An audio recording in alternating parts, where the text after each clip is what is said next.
Chapter 131. As the log jam began to crumble, Carl threw the hook again, pulling another log from the edge of the pile furthest from his reach. The extra effort helped dislodge a bit more of the blockage, and widen the gap that the water had to escape from the flooded area. It was turning into a whole new riverbank at this point, but at least it was roughly following the original course now, and not trying to detour through a different valley. Thor had dropped his lightning shield so that he could bask in the feeling of the rain on his glossy green scales, and the golems remained silent beside Carl as he stood and watched the raging floodwaters begin to diminish as the downpour turned into a more manageable light drizzle. He had left most of the logs that were near the hill, trying to prevent the water from cutting the hill out from beneath him, and it appeared to have worked, for now much of the sloping hillside was gone, but beside him, there was a solid barrier of logs that they could pull out later to make an improvised bridge to cross the worst of the damaged areas. The idea had come to Carl as he watched the way that the logs held up to the force of the water and the other debris that was smashed into them. Even if they were going to pack dirt on top of it to make a proper road, putting a row of logs out would make for a much more stable base than packing deeper mud. They even had plenty of elites with slicing-type skills that could split them lengthwise, making a flat surface for the bus and giving them more to work with. So, instead of clearing more of the blockage, Carl set about pulling more of the largest logs from the river and up along the bank. It prevented them from piling up again further downstream, but more importantly, it left them nearby for him to work with when it came time to move the bus. All the students wondered what Carl was doing with his huge pile of logs by the time that the rain finally ended. But the driver understood very well. In fact, he would have asked them to go hunt for some eventually because they were going to need them to get across that floodplain. But he wasn't going to send anyone out into that downpour and risk someone sliding down into the waters. There would be plenty of logs available once the water went down. No matter where they looked, this area had been heavily forested, and they would naturally pile up everywhere that the waters were forced to divert by a hill or other obstacle. As the rain stopped, Carl sent Hawk up to scout the area and survey a path forward for them. Good news: if we go from here across the spot where the blockage was, we can be on mostly flat land for at least the next 10 kilometers. Then the metal road comes back and there is one more crossing, but its bridge is high and it is still standing. After that, the river and the metal road go in different directions. Hawk reported, good work. It will take some effort to cut a road down the hill and across the other side, but we can do that easily enough with all of us. As long as that other bridge is as good as it looks, we should be home in time for lunch. Now we are talking. Drake doesn't taste as good as it smells. Once the waters began to slow, Carl called Thor and Hawk back into the beast space and returned to the bus, to be greeted by the energetic applause of his classmates. The driver addressed the group. We will stay here on the hill overnight and set a watch. Get as much sleep as you can because there will be shoveling and logs splitting in the morning. Awakened Carl. Did you find a route home? Carl nodded. If we cross where I was working and make a road up that hill, we can drive across a high flat spot until the road curves back to meet us. Then Hawk says there is a tall bridge that is still standing, and after that, the railroad and the river go different directions. The driver took out a map and turned it to face the direction that they were. I see where he means. That is a railroad bridge, but there are runners for the vehicles to pass as well. It is nearly 60 meters long and sits atop a deep coulee, so the water would have been far below its base. Yes, that should work. Normally, that route would be considered impossible because of the hills, but if we cut them and make a new bridge to cross the river, we should be all right. It won't be a pretty bridge, but with those big trees, we should have enough to span the stream once it calms down. And the rough boards will let us get up the other side once it is cut into a slope. He explained to the students. None of them had anything even resembling bridge building experience, other than the driver, who had to improvise to get across rivers more than once in his career, so they were trusting him on this one, when it wasn't flooded. This wasn't a big river, so they had high hopes for his plan, as well as Carl's collection of logs. Hawk's voice interrupted Carl's thoughts. Let me out, he shouted, and Carl realized that he had actually ordered them to stay in for the night, something that he rarely did. Go ahead, Carl agreed, and the windspeed Hawk appeared on the roof of the bus, then gave a mighty flap of his wings and streaked off into the darkness.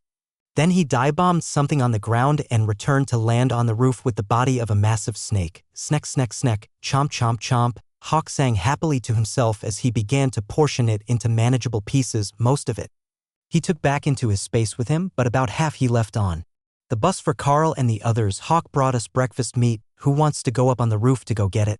Carl laughed as he realized what had gotten the bird so excited. It wasn't a mouse, but windspeed hawks love to hunt snakes as well. Rend easily cut off their heads, and then they were left with a long tube of food. Sister Betty sighed as she looked upward at the metal roof. That was going to be a slippery trip, and the roof was sure to be bloody now with monster offal, which would draw even more monsters to them with its smell. I will, driver. Do you have a sprayer to clean the roof? Monster blood will draw more of them.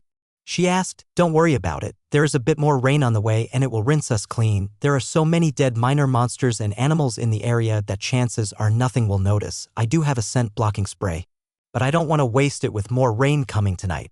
The driver explained. All right, I will see you in a minute. Chapter 132.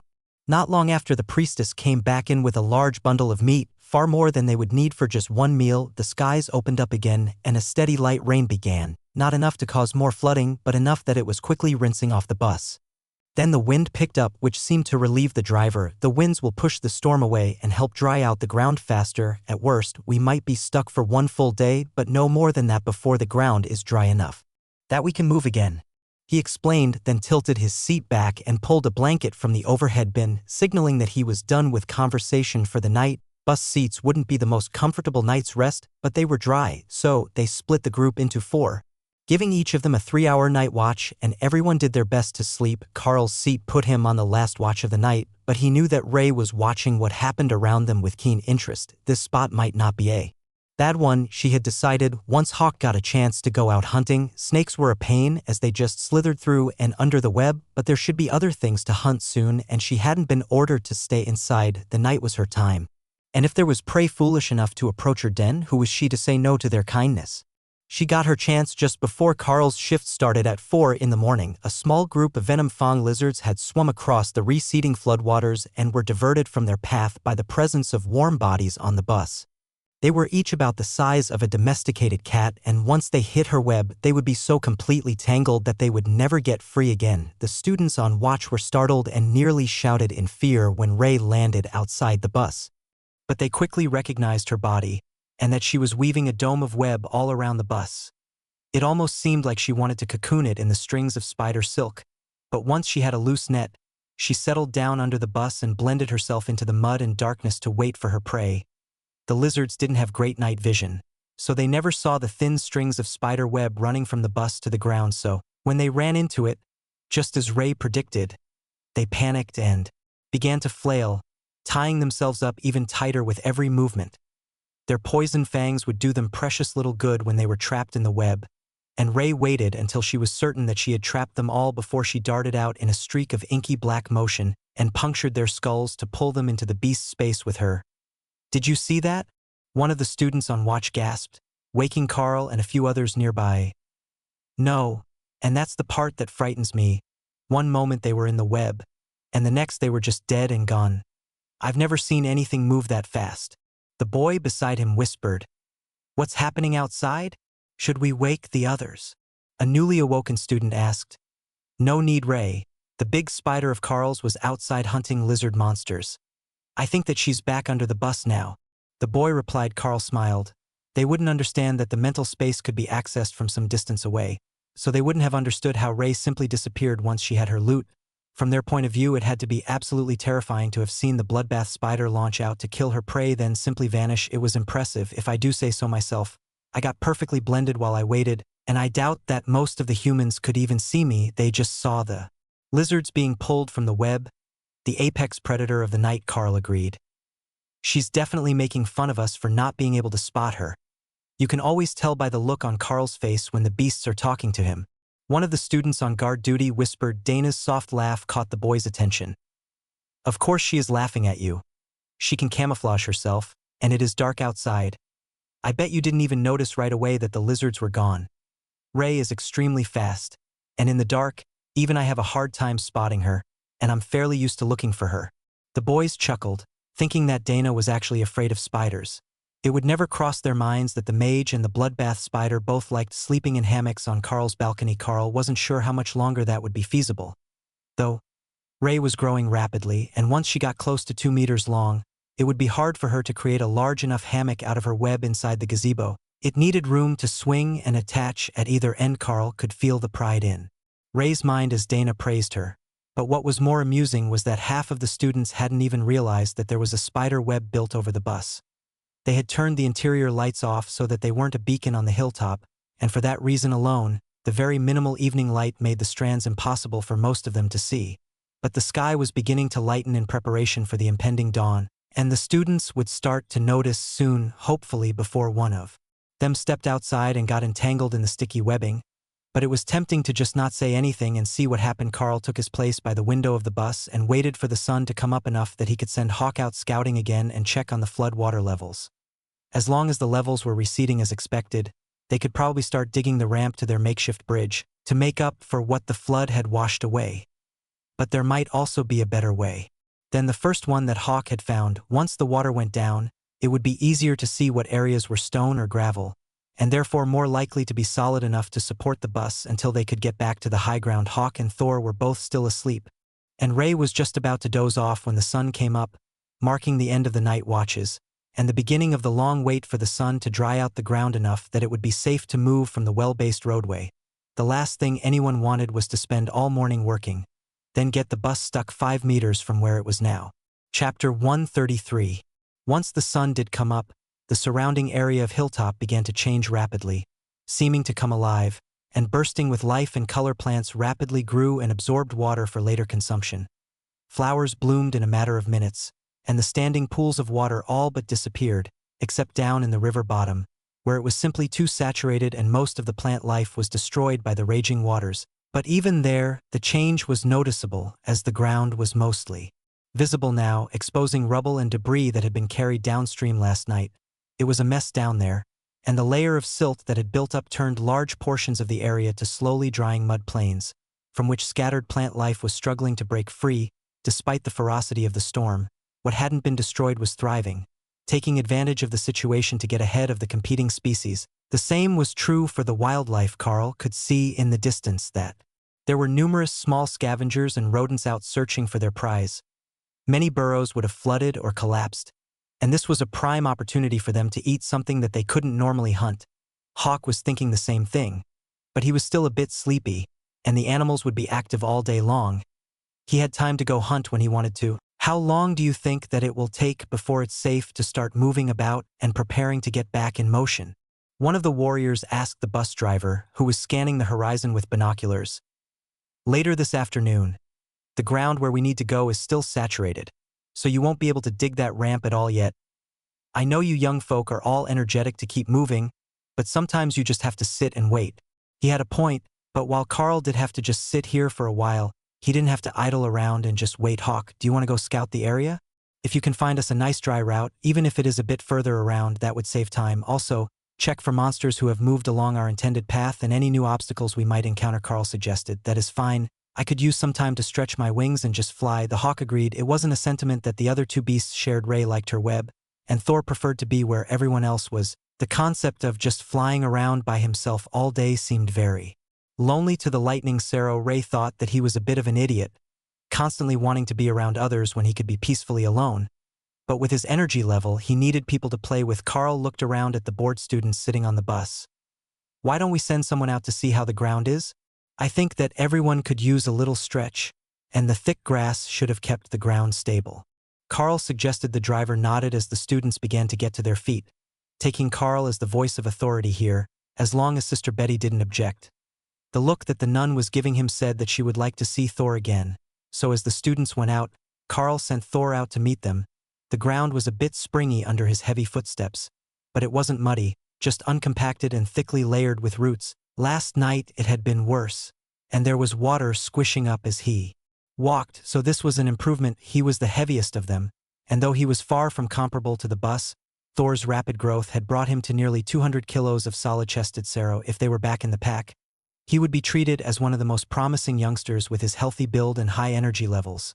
The group of students spread out around the bus, cutting away the remains of the web that Ray had created last night, and enjoying the way that the morning sun began to heat everything. You could feel the moisture in the air as the sun evaporated it, and watch as the last of the floodwaters receded, leaving new wetlands among the mud plains that were beginning to dry out and crack at the top as their moisture was siphoned away. This side of the hill looks pretty good. The waters washed away the dirt, and it's all shale stone. If that stone layer continues, then we might be able to make a durable road, but it's going to take a lot of work, one of the students announced as he examined the hill down toward the blockage Carl cleared last night. Would you like to examine it more closely? I can toss the chain down the hill to help you get back up in case it's slippery or soft. Carl offered, sure, I can see that you saved plenty of logs to make a bridge, so we should at least check the condition of the hillside. The boy agreed. Carl thought about it for a moment, and out of everyone here, he was the one who likely knew the most about rocks, especially the shale stones that were common in the higher levels of the mine, further down. The mines had been comprised of thick lithium clay and coal veins between granite layers, but the upper levels had a lot of oily shale that had been left as intact as possible because it made the roof unstable if you dug underneath it, unlike that stuff. This didn't have that thick crude oil smell, but the gray stone was similar both in texture and composition. I will go with you, there's plenty of shale in the mines, and I know far too much about stones. Carl explained with a laugh as he went to recover the hook from where he had left it by the bus last night. Sister Betty opened up the belly box of the bus and pulled out a pickaxe and a shovel. They're part of the recovery tools. So that's what we will have to work with to form the road if you need to. She informed them as Carl and the other student caught the tools with comfortable familiarity. And go easy on them, they're just wood. The driver shouted from inside the bus, no problem, we will be gentle. The warrior laughed as he shouldered the shovel, but the driver was right. They were both incredibly strong, and Carl's strength would shatter a pickaxe handle on the first strike, as well as burying the head so far in the ground as to make it a pain to get back out. The hill was a gentle slope for the first few meters, then a steep descent down the stone cliff until they got to the river. They descended the chain, checking the surface as they went. It looks like it's all soft stone, all the way down. That is going to make an excellent road base. Carl noted, yeah, we can cut it away and pile it here at the bottom to make a smooth ramp to the river. If we put the log bridge 5 or 10 meters above the water level, it should last a little while before it is washed away again. That sort of rain happens every few years, but not often enough that our improvements won't last the summer. The boy agreed. You're from the area? Carl asked, yeah, about 50 kilometers that way. He replied, pointing across the river. As Carl remembered the map, there was no road from here to there, and it was in the wrong direction to get to the academy, but the weather would be similar enough that he wouldn't be wrong about the frequency of such storms. In fact, it had likely gotten hit by this very storm late last night. They walked the few meters across the logs to the river crossing, as the other boy needed to be closer to see that the far bank was made of the same shale as this. It was also a more shallow angle as there hadn't been much dirt for the water to wash away. Carl examined the situation with satisfaction. All right, if we cut away this side and clear that side, we only have a short dig to get to solid stone. Then we will break the stone here to make a better ramp angle and run it out as far as we need to make the logs reach. Carl informed his teammate, who smiled back and nodded. Then, let's get started. Has Hawk verified that this is a good route to get back to the academy? The route mentioned last night sounded decent. The warrior asked. Carl nodded. Yeah, this is the route. He will check the next bridge, but it looked good last night, and it's all high ground until our route comes back and meets up with the existing road. We will be making a big loop where the road was nearly straight before, but it should all be drivable. Even if I need to hook Thor to the recovery points on the bus and have him help pull. The Lightning Sero thought that was an incredible idea. The wide bus wheels didn't seem as reliable as his own feet, but between them, they should be able to pull the load of students across the grass. In a way, he was exactly right. The extra pulling force would help keep the wheels from spinning in low traction areas and make it much easier to get where they were going. Chapter 134. It looks like it's all shale underneath the surface. If we cut the top layer away, we can make a nice ramp to the bridge. Carl called up to the others. Hawk left his space and took off into the sky to survey their intended path. Now that Carl seemed certain that this way would bring them across the river, well, the remains of the blockage are a good height above the water now. So should we set a temporary bridge? One of the students suggested, not yet. We want it to be further from the water so that it doesn't wash away in the next rain. How many pickaxes and shovels do we have? Carl called back, there's a whole bundle of each. I think that they were prepared for all the passengers on a trip to help out. Sister Betty called back, Sister Betty, you lovely, gentle, and kind soul, do you suppose that you could enchant these tools for us to help keep them from breaking when we work at full strength? Carl asked with his best pleading voice, which had sometimes worked on the teachers at school. The muscular cleric laughed and rolled her eyes. Of course I will. Divine Tool is one of the spells I am best with, and as I'm stronger than any of you with magic, you shouldn't be able to break the enchantment while digging. She replied. The warrior began climbing the wire back up to the top, but Carl just took 2 running steps down the log and launched himself up the 5 meters to the point where he could walk safely. That is so cheating. Do you want a pick or a shovel? They will both cut through stone once I enhance them. The cleric asked as Carl made it back to her. I will keep the pick now, we just need to map out the route so everyone knows where they're working toward. Carl explained. Hawk circled back and sent a pair of shred attacks into the grass, leaving deep furrows in a straight line to the crossing. That works too, turn that into a smooth slope ending at least 5 meters above the water level as it is now. And it should be good. I think the water is still higher than normal thanks to the storm, so it should be enough for the bridge to survive a while. Sister Betty took out the 2 bundles of tools and activated her spell, which made them glow with the same holy light as the guards' weapons during the battle at the railroad. Carl moved near the edge of the cliff and swung the pick, shattering the stone and tossing it down the hill. That's too easy, I should take one of the larger shovels. He called back to the group, who smiled in impending victory. Unfortunately for them, they didn't all have Carl's strength, so while he dug out large amounts of stone and the ground shook with every hit, most of the warriors didn't move much more than a shovelful.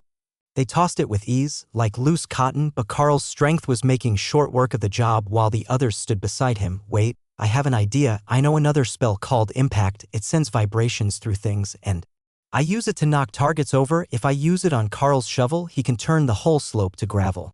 Sister Betty offered. All right, everyone, please step back. I will see how well this works. Carl agreed. The cleric added the spell, and Carl felt the possibility in the shovel as he hefted it. The vibration was directional and proportionate to force, so when he focused and put all his strength behind the hit, it should break up a large area at once. Carl stepped halfway through their intended path and carefully angled his strike. The shockwave carried through the stone, and the hillside slid away, turning to gravel and piling up at the foot of the cliff in a single strike. They were half done the work of creating their route. There was just one problem.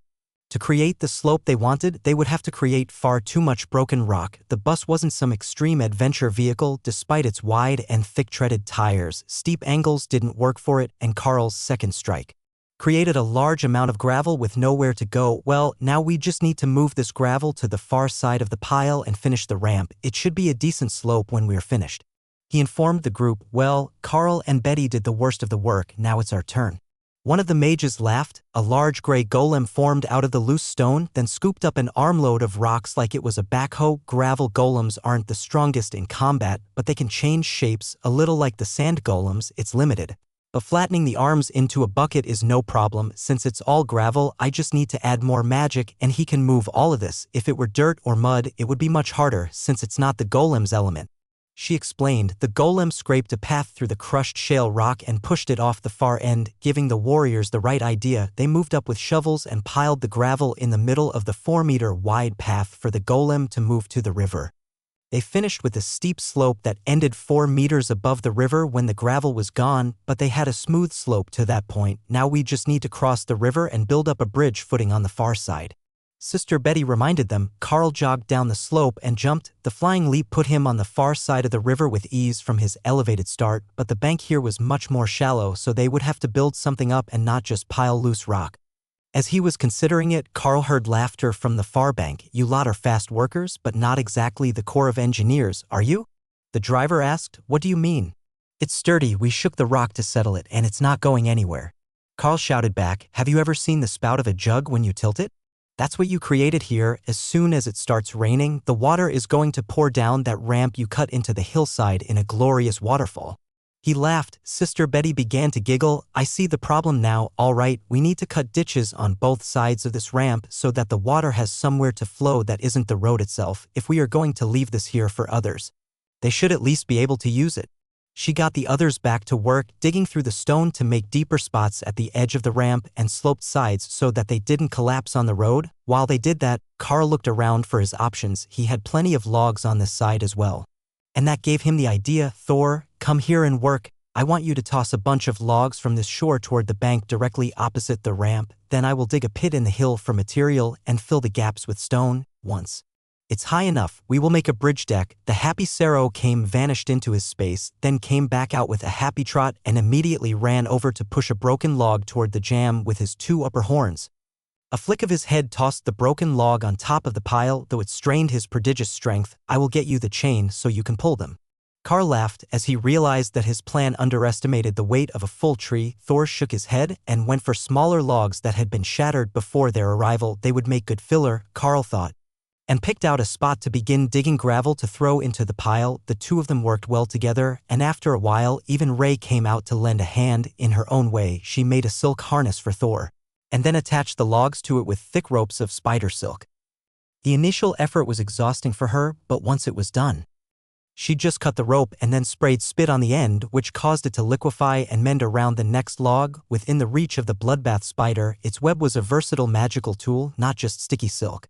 That let Thor move some longer trees into position, accelerating the process as Carl threw gravel at it from a spot upstream. It took them under an hour to have the ramp sorted out, and then it was time to work on the bridge deck. Sister Betty clapped her hands to get the attention of the others as they finished making what she thought was a sturdy enough footing for the bridge. I have picked out 4 trees, all of them long enough to cross the river. Now you need to do the hard work, gentlemen, plane off the top third of each log, so we can place them to create a flat driving surface, and then we have to drag them into position. Got it, sister, we're ready. The warriors called back, sweating with the exertion of digging ditches and reinforcing the gravel slope as much as possible for the last hour. Chapter 135. With the chain and hook, they dragged the 4 chosen logs up the hill, where the warriors got to work planing the logs to roughly the same thickness with their shovels. It wasn't the most precise use of tools ever, but the logs split well enough when the enchanted tools hit them, and Sister Betty had managed to pick out 4 that were long enough to span the gap between the 2 hills without the need for any fancy joinery or a brace in the middle. They were well over a meter around, which the driver assured them would be enough to drive the bus over, as long as he was careful not to give them too much of a jolt. But he had plenty of practice at that, since not everywhere that he had to go to recover teams was on a proper and improved road. Carl worked to get the far bank ready as they worked, creating a ramp out of a spare log to roll the bridge deck into place. The plan was simple. Once they finished working the logs, they would attach a chain to either end and toss the other end to Carl, who would pull the log across the river and let it float to the foot of the road. Then, with Thor on his side and the warriors on the other, they would pull the log up and into place. Repeat that with all 4 logs, and it would be done, in theory. It was simple, and they could have it done in an hour or 2. Ready for the fun part? Dana called once the warriors had the first log chained up and ready to move. Toss it over, and we will see if the plan is good. Just remember, send it a bit upstream so that we don't have to drag it against the current. Carl called back. The chain came sailing over to his side of the river, and Carl pulled it tight. With the eager help of Thor, the log slid smoothly into the river, and the 2 of them moved a bit further upstream, keeping it on course until they had their end on the shore. And they were ready to pull it up their makeshift ramp. All right, shift positions and we will pull together. We have to keep it squared up between the 2 sides, or it will fall back into the river. Carl called as he prepared to shift the log up the freshly created hill. Got it. We will adjust to match your side, just keep it nice and smooth. Dana called back. The warriors had nominated her to be the spokesperson for the team, since her golems were the strongest and would be doing the majority of the work. The 2 sides moved and the chains pulled tight again, moving the heavy log into place, then dragging it across the footing that they had designed into the gravel ramps. The log was about 4 meters longer than necessary, but with a bit of adjustment and some digging, they had it in place, and they were ready to do the second one. This one will be easier. We can just take a short chain and pull it across the other log. I recommend the golems do it, in case something goes wrong and they fall in the river. Carl suggested. That should be fine, with my 2 and then the gravel golem. We should have plenty of power to get the log moved. We measured them all when they were here, so they're all the same length. Is the other side ready for it? Dana replied. It will be before they get here. The 3 golems easily dragged the log over and dropped it in place, then assisted Carl in getting it rotated with the flat side up and level with the other log. Now, they had a footbridge 2 meters wide, and the 3rd and 4th logs went into place with ease. All that was left was to bury the ends and drive a few posts into the road base at either end so that they didn't shift apart when the bus drove across it. They didn't have any spare rope, nails, or anything else to fasten them, but with the flat of the shovel, Carl had plenty of strength to hammer a fence post-sized log into the ground on either side of the bridge deck. That would have to be enough to hold them, at least until a crew with more equipment could come and make a better bridge, or fix the main road. The driver walked down to admire the handiwork once Carl was finished the process and whistled in appreciation. You know, for such an amateur endeavor, you lot actually built one of the better field bridges I have ever seen. Just the fact that you had the strength to move those huge logs instead of using smaller trees makes all the difference, he informed them with a pleased smile. Well, Hawk and Thor say that the ground on the other side is pretty good. How does it look up there? Can we start moving the bus? Carl asked. Yeah, I will ask that all the students take their bags and cross first. Then I will drive the bus across with the tow cable attached to the front. Even if the bridge collapses, Thor and the golems should have the strength to pull the bus back to shore, and we might be able to drive home. The driver explained, "Good enough for me. The gravel golem says the base is sturdy, and I'm choosing to trust its expertise. We will see you on the other side." Then we will hook Thor to the tow cable and he will walk in front of the bus until we're back on a proper roadbed. That will give you warning if the ground is soft, and he can give you some extra forward motion when needed. It would also help tire out the Sero a bit more. He didn't get outside nearly enough and the beast space was refreshing, so even if he played with the bashing pillar in there, he didn't really get tired. Keeping Thor exhausted from play was good for his development, or so Thor insisted. His logic was that you had to work muscles constantly to make them grow big and strong. Now, that sort of logic also held true for humans, but with the serum, they were all growing big and strong without the extra help, so it likely wouldn't stop Thor from growing if he didn't put in the work. Hawk, on the other hand, believed that you just needed to stay active to avoid being lazy, and Ray maintained that just waiting in your web for prey to play with was better than wearing yourself out for no good reason. So Hawk floated in the sky overhead. Thor got ready to pull the bus around all day, and Ray cut up pieces of the lizards that she had caught in her web last night to see if she could find out how they managed to inject venom into things without making everything they ate taste like poison. For purely scientific reasons, of course, Carl went back to the bus and grabbed his gear to rejoin Thor on the far side of the river where the other students were waiting, and the driver began to make his way down the rocky slope. The ground was still a bit soft beneath his tires as the bus made its way over, but the thick mat of roots was enough that the bus wasn't going to get bogged down, and the rocky decline provided ample traction, though it couldn't be good for the tires. The driver stopped when he reached the bridge, and the recovery cable was run out to be held by Dana's golems and Thor. He carefully moved forward, but the sturdy tree trunks didn't budge at all as the bus rolled onto them. There was a slight flex as the back end reached the middle, but Carl thought he might be the only one who could see well enough to tell. It was no threat to the bridge's integrity, and the driver had no problem making it back up out of the river valley to the high ground to reload the students and begin their trip back to the road. That's the hard part done. Everyone, please get back on the bus and settle your luggage. I will be ready to go in 5 minutes. The driver instructed once he was parked on level ground again. Is having Thor out front going to slow you down? I know the Lightning Sero isn't renowned for their walking speed. Carl asked. We don't want to be going at a high speed anyhow with a bus full of people. Even 5 or 10 kilometers an hour is enough that it will be a rough ride in here over the open fields. We should be just fine with him as our guide. The driver assured Carl with a thumbs up for Thor, who had the chain from the tow cable looped around his chest and in front of his legs like the walking harnesses that people put on small dogs. Carl took a seat near the front so he could communicate with Thor, and the small procession began its crawl across the fields, with Dana's 2 golems flanking the bus to help keep away stray monsters. Hawk keened out a relieved cry as they were finally moving again. He had circled from the bus to the bridge 4 times already and checked for every sign of soft dirt that he knew. There were some signs that the rodent tunnels had flooded in some areas, and he was ready to lead them around those spots, but they would be on top of the ridge the whole way to the second bridge. Chapter 136. Thor happily trotted along the route that Hawk was giving him, avoiding the puddles, likely soft spots, and anywhere else that the Hawk thought looked sketchy.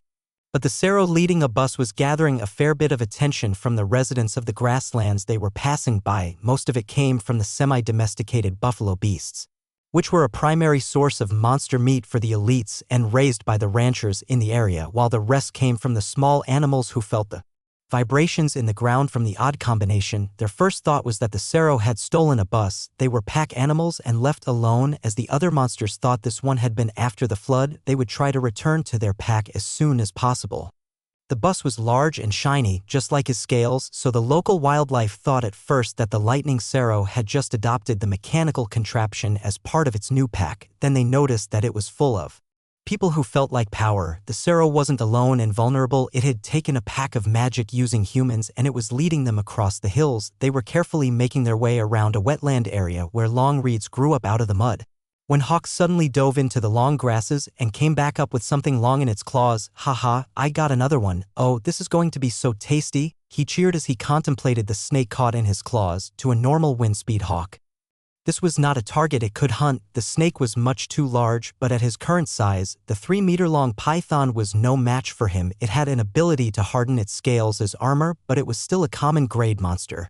And no match for Rend at the level that Hawk could use it, toss it in the space for later. No playing with your food when you're scouting. Carl reprimanded his partner. Fine, but I'm not stopping. Hawk pouted before decapitating the beast and throwing the body at the bus where it vanished a few meters from the window, pulled into the beast space. Care to explain what that was all about? Dana asked carefully as she watched Carl staring out the window before Hawk threw a snake at him. Hawk is pouting because I told him not to play with his food. Carl replied. Dana smiled and shook her head. Is this his teenage rebellious phase? The other students hid their smiles at the thought. Hawk had always been an independent sort of beast, but they had never thought of it as a teenager rebelling against its parents' control. Hawk was back to patrolling the area to keep the bus from getting bogged down. And though there were some soft spots where Thor was definitely helping pull them through, they hadn't had to stop once yet, and the map said that they should be getting close to the road. There are enemies on the horizon. Hawk warned them just after lunch. Hawk says there is danger on the horizon. It's still too far for even his eyes to make out the small details, but I trust his judgment. Carl informed the bus. He leaned out the window to see what the Hawk had found, and the sight of large wings in AV formation caught his attention. It looked like drakes again, and they were a little closer now, enough that he could see the riders on their backs. They weren't heading for the bus. They were flying toward the Holy Relic and the region where his group had been gathering that day. He pulled out the Academy-issued phone and checked the list of emergency numbers, then recalled that he already knew the one that he wanted. He dialed 777 and waited for it to ring through. Speak. The voice informed him. This is Awakened Carl, 95988. Full flight of Drake riders spotted headed toward the newest Holy Relic from the south. The distance is roughly 60 kilometers. Carl replied, understood. Then the line went dead and Carl put the phone back in his pocket, satisfied that he had done his duty. So, do you think that they're drawn to the location by the dragon magic? One of the mages asked. That's my thought. At first, I thought that they were after the clerics, but this time they're headed the same way, so it has to be the lingering energy in the area that they have noticed. It might not be safe to go gathering there again for a few months, but we can always go look for another spot. With the gains that we got this time and our lucky charm amulets, we might be able to find another good patch of resources before these run out. Carl suggested. The other students smirked at the reference. They had gotten so much this time that they wouldn't run out for quite a while, and some of the resources, like the holy stones, would last the mages for their whole training and beyond. But that only made them want to go out again once their strength had improved, so they could come a little closer to keeping up with the leaders of the class. An hour after the drakes were gone from sight, Thor pulled them up onto a gravel roadway. And Carl called him to a stop. The bus was back on the road now, and they could make better time, so it was the end of his guide duty for now. He had gotten a solid workout with the intermittent need to pull the bus through the soft spots. And Thor was happy to return to the beast space as Carl packed up the chain into the bus belly boxes and Hawk landed on the roof to survey from a perch for a while. The bridge should be less than a kilometer ahead. We will stop when we get there and inspect the footings to make sure it is in good condition, and then we will be on the home stretch to the academy. The driver explained once Carl was back in the bus and Thor was snoring away in his holy stone-lined pond. It looks good. I searched over and under it, and it doesn't look broken. Hawk informed Carl in a distracted voice as he considered whether to fly over and eat one of the earth mice for nostalgia's sake. He had gotten his fill of snake before throwing it into storage, so he wasn't actually hungry, but they were mice. If the mice had known what he was thinking, they would have been terrified. But their eyesight wasn't good enough to notice that he was sitting on top of the bus, whose vibration was hiding any presence that the wind speed Hawk might have given off. The drive to the bridge was remarkably smooth compared to bumping over the tufts of grass in the grasslands, which had been irregularly packed by the buffalo. Ah, the good life. I will never insult the quality of the gravel roads again. One of the warriors laughed as they drove up the bridge. The driver looked up in the passenger-facing mirror over his head. It's all about life experience. The field saved us days of waiting or working, and now we're almost at the bridge. I will need to check it out quickly before we go to make certain that there was no damage, but that's the last river crossing before the academy. The driver pulled the bus to the side of the road, but Carl didn't see any sign of other traffic anywhere and hadn't seen any all day long. If this road was regularly traveled, the traffic wasn't out today. Most likely it was used by the farmers and trucks going to the villages in the area, but with the floods, everyone else would be stuck and waiting for road repairs. The driver's inspection only took a few minutes. As he walked the length of the bridge and looked over the sides with a mirror on a stick. Hawk is right. There is no damage, and the water didn't cut away the base under the concrete. We are good to go. He announced as he returned. Hawk gave a self-satisfied noise. as if questioning why anyone doubted him to begin with, and settled down on the cargo railing he had chosen as his perch atop the bus. Once they were across, it was like the storm had never happened. The roads were bare and dry, with no signs of washed-out shoulders, and an increased amount of wildlife, none that dared to approach the bus. But every few minutes Hawk would spot something and relay it to Carl. And this is the last corner before the academy. Might as well start getting your gear ready and packing up the dishes. We will be there in 10 minutes.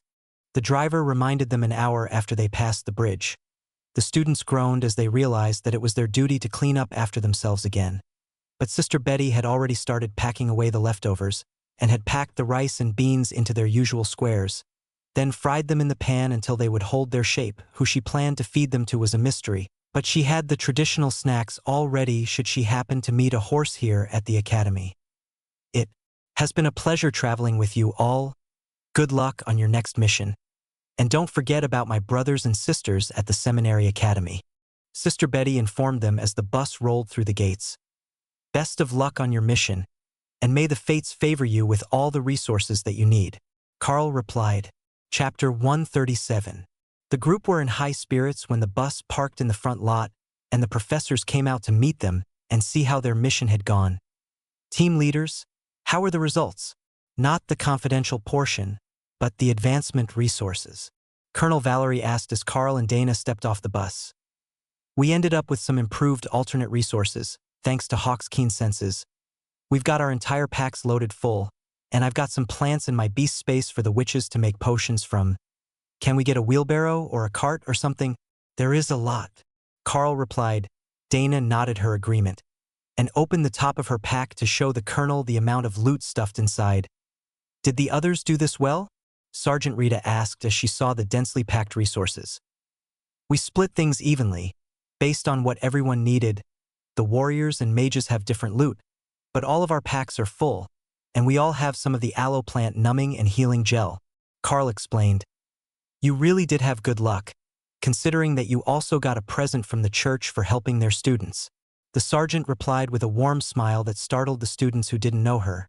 It was rare to see teachers that honestly happy, especially when they hadn't been part of what had happened. The colonel pulled Carl and Dana aside to make a proper report, and the professors in charge of the other students took them in to get their version of events, or as much as they could tell. They all knew that something had happened involving the church, and they wouldn't ask too deeply or risk getting their students in trouble, but they still wanted details on how they ended up with 10 loaded backpacks after leaving to look for a handful of rare plants. Oh, before we go, the stuff for the witches. I will leave it on the ground here, Carl announced. The girls cheered as Carl unloaded the large fern plants, and the teachers stared at them. Did you clear an entire glade of them or something? One of the professors asked. Nope, we took about every fourth one, and only the smaller ones whose stems fit in the jars. There is way more of it still growing, and we cut these off well above the ground, so they should grow back without too many issues. Sustainable harvesting, as the clerics called it. We did the same with everything else. There is more where this came from for everything that we brought back. One of the witches proudly announced. It's like you've got the world dragon's own luck. The teacher sighed, then glared around the parking lot as the students began to laugh. The closest student held up her hands in surrender. They're not laughing at you, Professor. You see, our reward from the church was a dragon scale amulet, the good luck charm. Then they gave us a skill book of our choice, but random choice, as they gave us books with no names on them. It worked out perfectly, though, and we all learned a new skill, except the team leaders, who already had a brand new skill. So they got an item. Carl shook his wrist, showing off the plain gold bracelet, and the teacher's eyes went wide in surprise. You got a holy item as a reward? Are you a bishop's secret love child or something? The professor asked. Colonel Valerie snorted in laughter at the old mage's response. She already knew the basics of what had happened thanks to her position, and that their level of luck was far higher than what they had revealed so far. Carl followed the colonel and Sergeant Rita away as the professors gathered around the pile of ferns to admire the perfectly preserved state of the delicate plants. If they were lucky, they might even be able to replant these and get a sustainable source of the gel for the academy. Of course, the witches would get them all if they wanted them, but the professors would willingly substitute credits or other resources for them in this condition. Normally, students came back with jars of gel or dead and drying plants after days of travel, but these were still fresh with morning dew and trying to regenerate. Get these to the hydroponics bay. I want them alive. The professor was ordering as Colonel Valerie led Carl and Dana into the main school building. They took seats at desks while the colonel paced in front of them and Sergeant Rita lounged on the teacher's desk, waiting for her turn to speak. Well, you lot really broke the system this time. Congratulations on your results and the gains you have made. I have been instructed not to dig into the matter, both by my superiors in government and the upper echelon of the elites, but I do need some details. What sort of skills did you get? The rest can be kept private, but I will need to at least know the details of your skills to continue your training.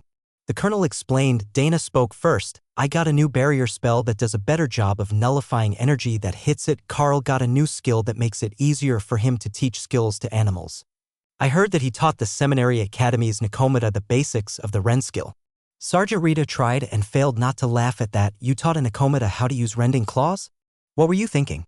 She blurted out, they actually asked me to. Well, they asked me to teach it a new skill, and that was the easiest one. It can't really use it well, but once it has a few months or a year to practice, it should be able to use the skill at its own level. If I had more time to train it, the time would reduce. Carl explained. Sergeant Rita sat up straighter. You're saying that there is a chance that the beasts can learn new skills in a short period of time? She asked. Not just a chance, a virtual certainty. The question is just which skills. The compatibility of the target and the ability matters. The more compatible they are, the more easily they will learn it and the more powerful the skill will be when they do activate it. For example, teaching Ray a stealth skill should be dead simple, but teaching Thor to fly would probably never work. The thought of a flying Thor was highly entertaining, though it might be scientifically impossible. The lightning Sero was still growing fast, and in a few more weeks he would be shoulder to shoulder with Carl and weigh closer to 500 kilos. That was not the sort of creature that was well adapted to flying. Are there any other resources that aren't on the list and that might not have made an official report that you brought back? We can help you prepare them if you think that they will be good for your pet's development. Sergeant Rita offered. Carl reached into his beast space and brought out a handful of scales from one of the drakes. Freshly plucked and still dripping with a bit of blood, Sergeant Rita blinked once slowly, then turned her attention to Carl. I'm not going to ask how you got drake scales since that was omitted from the official report, but congratulations now. What did you think you could do with these? She asked. Well, they're scales and drakes are tough. Thor has scales and they're tough as well. Is there something that can be made with drake scales to help him improve his durability? Carl suggested. Colonel Valerie smiled as Sergeant Rita carefully picked up the scales. Yes, there is something that can be done with these to help his growth and durability. Just don't tell the warriors that you found these or they might cry. Wait, they don't have any, do they? Rita asked. Carl shook his head. I don't think anyone else collected any. They probably know that I have some, but nobody said anything about it with all the chaos at that moment. All right, we will handle that when it comes up. I swear, you two always get involved in the least likely scenario possible. Do you have any idea how rare it is for the church and the elite authority to both classify the same incident? Now, how often do you think that first-year students are involved in that scenario? I can't think of another time it has happened. Sergeant Rita sighed. Dana smiled at her and winked at Dave and Jill, her personal trainers, who were waiting outside the door. Well, this time it wasn't just us. All 10 team members were there for it. Rita rolled her eyes, and the other two came in, followed by Daniel and Alice, who must have been waiting out of sight. Hey, did you guys know that one of the team members got a dragon scale pendant? I saw the flash of gold as I passed them. Alice asked as she closed the door behind her. Carl smirked at him. We all did. They were a gift from the church directly, not a random find in the woods. You might want to take a seat, and we will tell you what we can. Start with telling me about the drake scales. If you don't want them, I will buy one off you. Dave suggested. I have enough to give you each one if you want it. I'm not sure what all they can be used for, but if they're good, they're good. So, you see, this is how it went. Carl began. Chapter 138. Half an hour later and a number of interruptions later, Carl had finished catching everyone up on what had happened without mentioning the holy relic or going into details about the attack by the Drake Riders. He hadn't known that part was supposed to be secret, but Colonel Valerie had warned him and then sent a message for her team to make sure that the other students didn't go spreading the story around campus. Tales of foreign invasion teams would just cause tensions and discourage missions at a crucial time for everyone's growth. The colonel had a bit of insight into what they were up to, enough to assure her that they weren't going to attack at random all over the nation anyhow, but she didn't seem happy about all the extra work. Colonel Valerie finished taking notes and nodded in satisfaction. All right, with all that you two have gained, we are going to have to work on your new skills and test your growth before we do too much more. I will go with Dana's team and Sergeant Rita can do the report for Carl's growth. I have paged Jody to come get the scales and have them processed for use. If Carl has some extras, you lot can have them processed for yourselves as well. Carl smiled and passed over another handful as well as a small vial of Drake blood. He didn't want to give too much of it away as Ray really liked the Drake blood, but the scales weren't really useful to anyone as they were. Is that all of them? Rita asked as Carl finished piling up the loot. No, is it not enough? Carl replied. The sergeant just shook her head. Never mind, that's enough for today. We will process more of them for you later if you still need them. Dana and the others split off to go test her abilities, and Sergeant Rita gestured for Carl to follow her to the training area. I'm not quite sure how we are going to do this, but first I should ask if your pets have learned any new skills yet. She asked as they reached the field. Nothing yet. I didn't have an opportunity to help them as they observed new skills yet, but we had an opportunity to grow our strength and understanding, so we're all a bit better than we were when we left, with the resources that we gained. And the extra growth time, everyone is coming along fairly well. Carl replied, that's fine. I don't think that your new skill is one that can be easily shown off, unlike the new shield spell, so we will start with a strength test. Ray was still growing fast when you left, so why don't we start with her? Just the simple test of how long it takes to remove the shield spells is enough to give us an idea where you're at. Rita suggested. Alice set up the barriers and Ray came out to examine them. Over the next few seconds, she went from shiny and black to a dull green that matched the grass, but her curious black eyes were fixed on the barriers. Alice nodded when she had them set up, and Ray launched herself forward, shattering the first 3 in the first second, then tearing apart the 4th and starting on the 5th. That one took some time to get down, so the spider backed away to consider how best to destroy the 6th barrier. The 3 elites stared in shock at the bloodbath spider. The level of absolute violence from her mandibles and armored front legs was outstanding among awakened rank beasts, but it clearly wasn't her limit. The great ability of her species was to adapt their attacks, and once she had thought of a way, she might be able to take down the 6th barrier as well. Carl activated Skill Master and let the magic flow into Ray as she worked on a way to adapt to the barrier. Curiously, she didn't seem to be trying to learn a whole new skill, she was just improving the one she already knew, but when she attacked, the 6th barrier fell in a matter of seconds and the proud spider did a little spinning victory dance in celebration. Good job, Ray, you got that barrier down in record time. Carl congratulated her. Of course, that might only be because she went first, but he doubted that even Hawk would be able to take down the 6th barrier today, and Thor wasn't really offensive focused. Well, we can say that given time. Ray can build up to the borderline of ascended rank attack power. Her body isn't quite there yet, but with her adaptation skills, her offensive power is far ahead of the average. Sergeant Rita noted. Thor nudged at Carl's mind, asking to be let out to play with the barriers. Who's next? Rita asked. Definitely Thor. He will drive everyone insane if we make him wait for last to play the barrier game. Carl laughed. Hawk also came out of his space to glide around the field. You know, the outside is better. There is so much more room to fly. I could go for a whole hour just flying around. Hawk sighed wistfully. Don't worry, buddy. We will be back outside soon. We just need to work on our skills and power so that we're ready for what we might find out there, Carl replied. The Hawk waited until Thor was about to hit the first barrier, then shattered it with a rend attack and laughed as he flew. Overhead, stupid bird, those are my smashing barriers, Thor pouted as he charged for another. He wasn't going through them in order, but Hawk took them out in an orderly manner, shattering the first 4 and leaving Thor to smash into the last 2 until he wore himself out a little. They make quite the team, Daniel remarked with amusement clear in his tone. Thor gets a bit too excited when there are barriers involved. When he's actually in the field, he's much more serious and professional. Carl replied quietly, so he didn't distract the happy beast from his playtime. Rita smiled. It's easy to forget that they're all still very young. They're not adult monsters, they're still children and they need to play and grow. You should have seen him pulling the bus along through the grasslands. He was right on top of things, pulling the chain tight when the ground was soft so that the bus didn't spin out. We managed to make it all morning without getting stuck thanks to Thor's help. But now that he's had a nice long nap, he's ready to play again. Carl agreed. Thor pranced around the open field, catching the attention of the students practicing nearby. Everyone had heard about the Lightning Sarrow's love of smashing into barriers, but none of the classes who were out here right now were working on that. So they just watched as he ran around and charged at the 2 remaining barriers Alice had set up. Hawk could easily break the weaker of the 2 remaining barriers, but if he did, then Thor would have no second target for his game. And they were set up a few dozen meters apart, just Enough for him to get a good run at them? Alright, we have the basic data for the beasts now. It's not precise, but we can set up a training plan from there. What sort of skills did you want them to learn? Stealth for Ray, but what for the others? Sergeant Rita asked. I think that if we can get Thor to learn a secondary attack spell, that might be best. Lightning would obviously be the first option, and I'm thinking of trying to teach him a lightning breath type attack. Carl suggested, like he was a kaiju from the movies? Breathing lightning and stomping down buildings? That makes sense, and it should work with his skills. What about Hawk?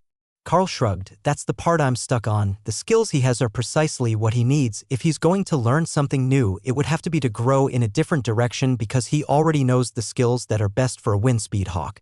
Rita smiled. Then we can work on that. What direction do we want to help Hawk grow in? Chapter 139.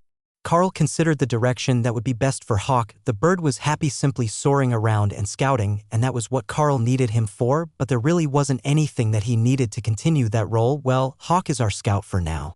And he's got incredible senses plus long-ranged attack power. I'm not really sure what sort of direction he would even be able to grow in that wouldn't be contrary to his nature.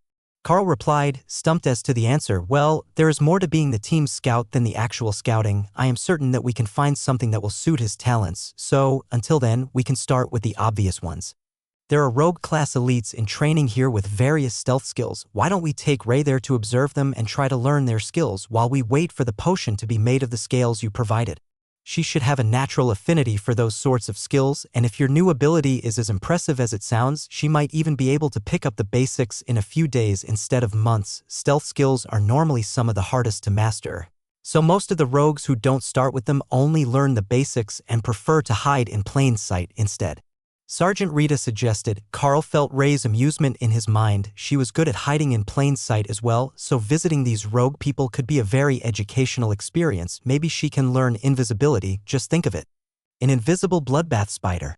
Daniel suggested wistfully while Alice and Rita looked horrified. Carl had to admit that would be a truly terrifying experience if Ray wasn't your friend. Already she was becoming incredibly powerful. And if you couldn't even see her when she got close, there would be very little chance of surviving an attack. Ray's thoughts said that she was a big fan of the invisible bloodbath spider idea, but there was just one problem. There isn't anyone here who knows actual invisibility. Alice reminded them, we have a few who can hide in shadows, which seems just about perfect for Ray's style. It's not perfect, but even a bit more of an advantage with her adaptive coloration, and she will be able to ambush nearly anyone. Daniel suggested. Ray eagerly agreed in Carl's mind. She thinks so as well. Should we try that for today? I haven't found a skill to try to teach my partners yet, so while Hawk thinks up the perfect skill for himself and we work on the Drake scales, Ray can learn to blend into the shadows even more effectively. Carl agreed on her behalf. Sergeant Rita nodded in satisfaction. Then that is where we will go now. The cultivation of the three beasts will be ongoing at the same time once we get the resources in place. So your schedule will be a bit frantic, but I think that the advantages that your unique class marking provides are becoming very obvious to everyone. The more that you can spread your skills around, the better, and after everyone has grown, we can focus on finding ways to help them break through their natural limits. That seemed like it was getting a bit ahead of the curve. Ray would probably be a commander rank beast when she was fully grown, and it would take a lot for Hawk and Thor to even catch up to that standard, but perhaps that was the point. Hawk was already stronger than most members of his species who hadn't had a fortunate encounter with some special resource, so they would have to arrange more such meetings for him to allow him to leave the standard of a wind speed Hawk behind completely. And when he thought about it that way, Carl realized that simply growing Hawk until he couldn't advance anymore was likely not the most efficient method if they could change his course early.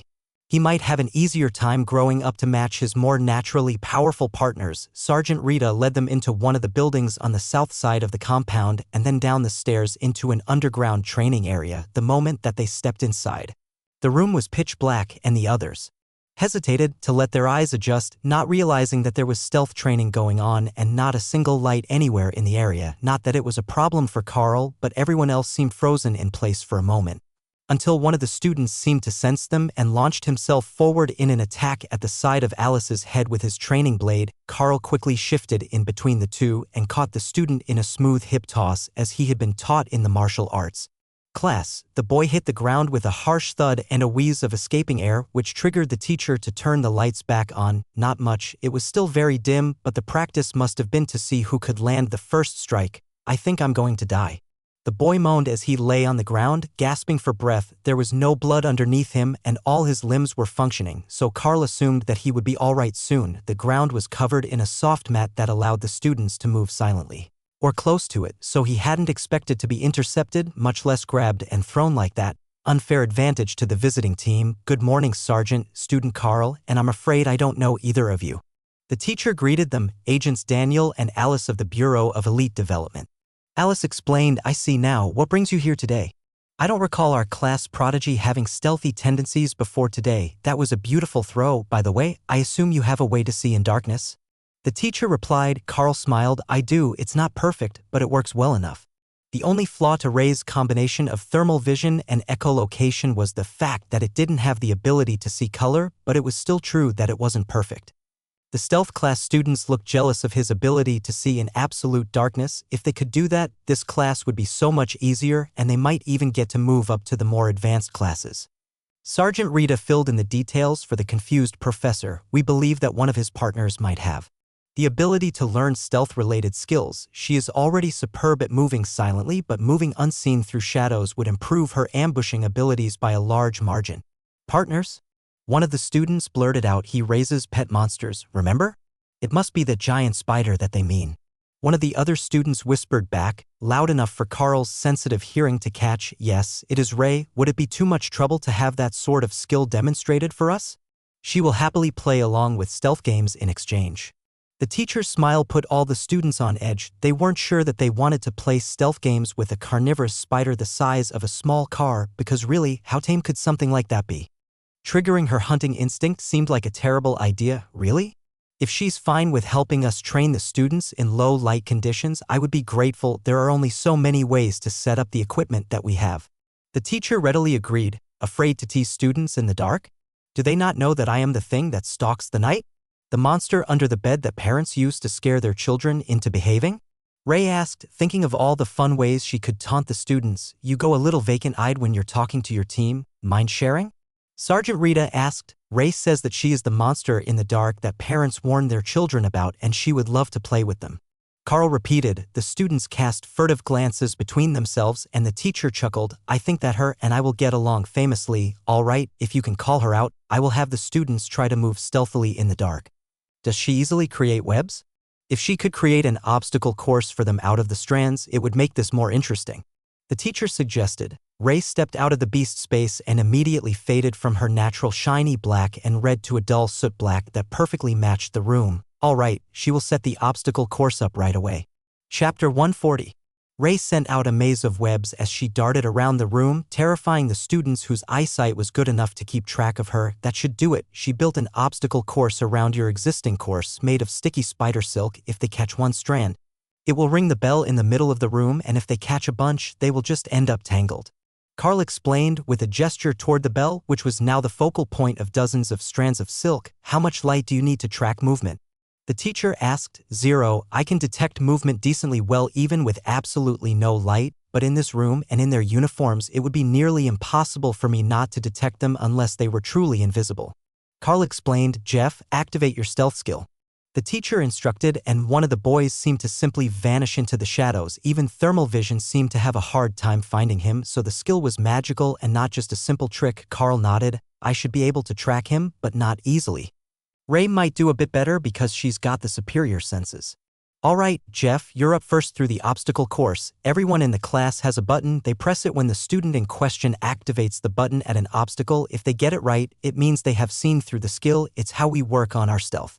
The teacher explained. The dark-haired boy began to creep through the obstacle course, focused on keeping his stealth skill active as he approached the first obstacle with a button, but his eyesight wasn't as good as Carl's, and just before his hand reached the platform, a soft gingle echoed in the room as his leg bumped one of the web strands. He had to resist the urge to cuss and give his position away, but the effort he was putting into his skill was giving Carl high hopes that his skill master technique would allow Ray to learn it by watching it fairly quickly. With visible relief, Jeff made it past the first buzzer, then immediately turned and stepped without looking and found himself stuck immobile in the spider web.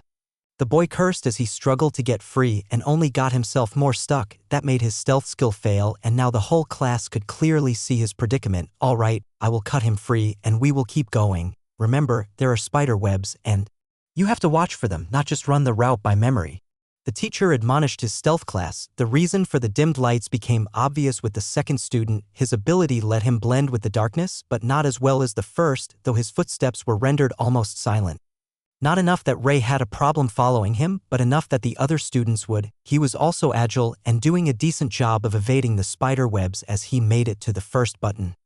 And then the second. Carl briefly wondered if any of these students knew their skill well enough that Ray might learn anything, but all he could do about it was to just watch and hope that something in Ray's mind clicked and let her understand the trick. Learning something new was usually down to the quality of the instruction that you received, but the teacher wasn't showing off skills here, and honestly, the students weren't much better at hiding themselves than Ray already was with her ability to change her exterior coloration. But even though the stealth training might not be as helpful as Carl had hoped, the bloodbath spider was having an incredible time making security traps out of her web for them to try to move through. It was a great exercise in tactical and practical thinking for the young spider, and as she kept adjusting it to replace the strands that were broken as the students kept running into them in the dark, she was getting better at placing them in just the right spot that students would unwittingly step into ones that should be easily avoided. The teacher was nearly laughing by the time that the last student stumbled as she made her way over a low web only to get another across the face, and then fall into the tangled web attached to the room's central bell. The bell jingled wildly as the girl flailed in the webbing, and the others began to laugh softly. Ray, would you mind going to help her out? Carl asked as the girl was now fully cocooned in the sticky silk. After rolling over in a vain attempt to escape, the spider stalked across the room, nimbly avoiding her own webbing, while blended perfectly to the color of the flooring.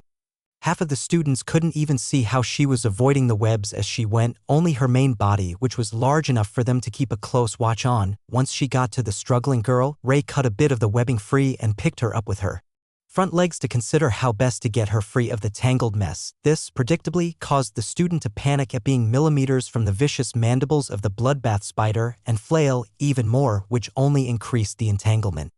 But Ray had a simple solution. If she couldn't easily pull her free, she would cut her free. I suggest that you do not move, for this part of you will end up having your uniform cut off you along with the webbing. Carl warned her, and the student went completely still in Ray's grasp. The other students also fell silent as they realized that Carl was serious and that this was an actual bloodbath spider, fully capable of cutting through them, and not just the sticky silk they had all gotten caught in today. But once the student was immobile, Ray easily slit the silk and let it fall down around her legs before returning the student to her professor, carried on the armored front legs like a gift package. Thank you, Ray, you did a fine job. The teacher laughed as he accepted the delivery and lifted the girl out of the spider's embrace. With the class finished, they took a break for lunch, where Sergeant Rita looked expectantly at Carl, who had called Ray back into his mental space.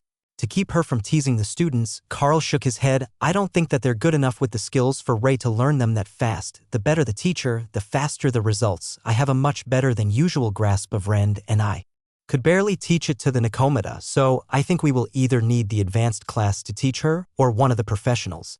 The problem is that they're not better at hiding than I am. What am I supposed to learn from them? They can't even properly blend into the surroundings, just cloak themselves with magic, which I can smell, Ray complained, making sure Carl knew this was not her fault. All right, we can work on something else. There isn't any particular rush to get them improved. But in a way there is. The Bureau is looking forward to a return on investment, and that essentially means proof that your class can advance a magical beast beyond what it would normally be capable of, not just by feeding it resources, but through some innate part of your class skills, Rita explained. While Alice nodded in agreement, the mage smiled at them both as she began to explain. The results are already excellent, and the beasts have already proven themselves superior to golems, as well as proving their rapid growth speed. But in order to reclassify your marking, they want proof that it can do the exceptional, like the handful of off-brand class markings that have led to Overlord rank elites in the past. That sounded like a big goal to Carl. There were only a handful of elites above royal rank, and even the royal rank elites who were out to the public were celebrities. Just suggesting that they would want him to make it to that level put a lot of pressure on Carl. But for some reason, Ray and Thor didn't seem all that concerned. Hawk knew he was already well beyond what most wind speed hawks would reach. It was just difficult to prove that wasn't the result of the resources they had gotten, but with so little available for the other two, it would soon be clear that they were going to be greater than any other of their kind.